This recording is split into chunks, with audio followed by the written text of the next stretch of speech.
Okay, welcome to day 5. So day 5 we are doing the Pythagorean Theorem.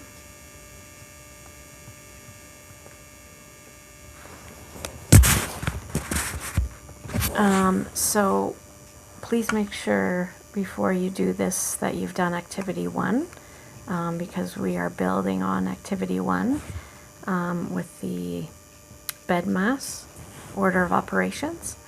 We're also building on square and square roots, so if you need a little review on that, please click here. Okay. So on a piece of graph paper, draw a right triangle in the middle of the page with a height of 6 and a base of 8, and we're going to figure out what is the length of the third side. Do you notice anything? Then watch this YouTube video. Then you're going to use the website IXL to practice the skills. The website can help you practice math skills from a variety of topics. If you are not getting the questions correct, then there will be an opportunity for you to do a review, and it will break down how to solve the problem. Okay, watch this video as well. And remember that a 90-degree angle or a right angle is indicated by a little box in the corner. For this purpose, it will be in red. Okay. The longest side of a right triangle is the side opposite the right angle, and so it's called the hypotenuse. And then the Pythagorean theorem can be used to determine any side in a right angle triangle if you know the length of the other two sides. So the Pythagorean theorem is a squared plus b squared equals c squared. So the example A here, finding the hypotenuse, we've got two lengths of the triangle being 3 kilometers and 4 kilometers. So we need to figure out C, or the length of the hypotenuse.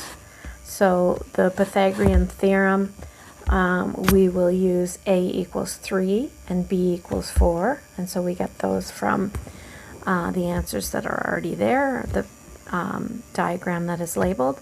So A squared plus B squared equals C squared is the Pythagorean theorem.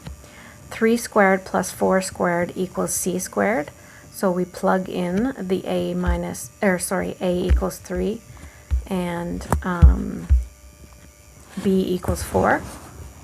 Okay, so then we solve the exponents first. So 3 squared is 9, 4 squared is 16. So that becomes 9 plus 16 is C squared. So we add that together and that becomes 25 equals C squared. And so we take the square root of 25 and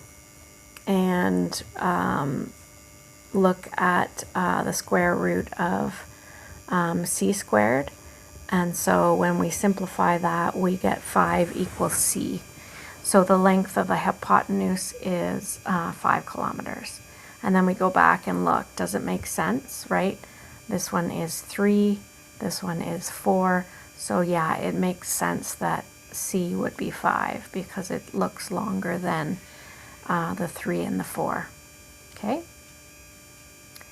Example B here is we've got the 5 kilometer and then 4 kilometer. So we're figuring out B.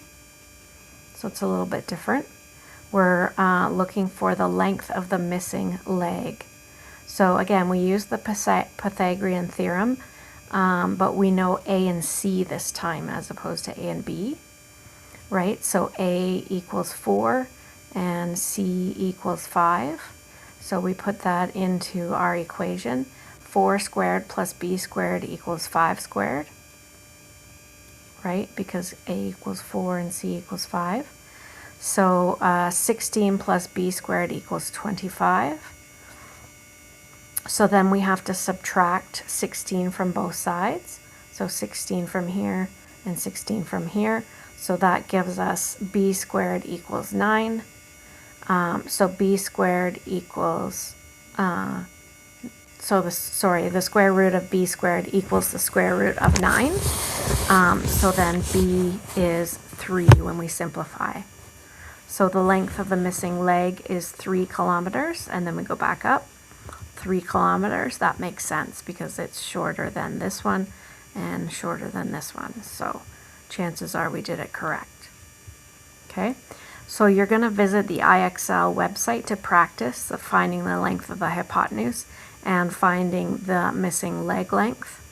As you are solving these problems, be sure to practice a few by showing all of your work and checking it with the answers.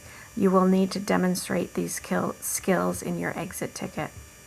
Okay, so you're going to complete the Pythagorean Theorem exit ticket. You're going to reflect on using the IXL website.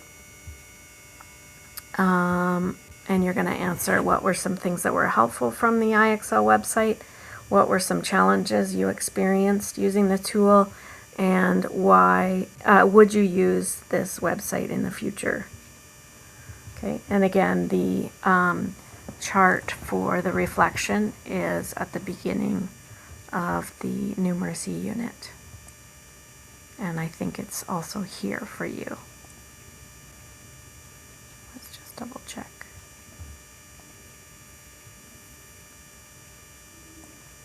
Yes, there it is. It's all laid out for you.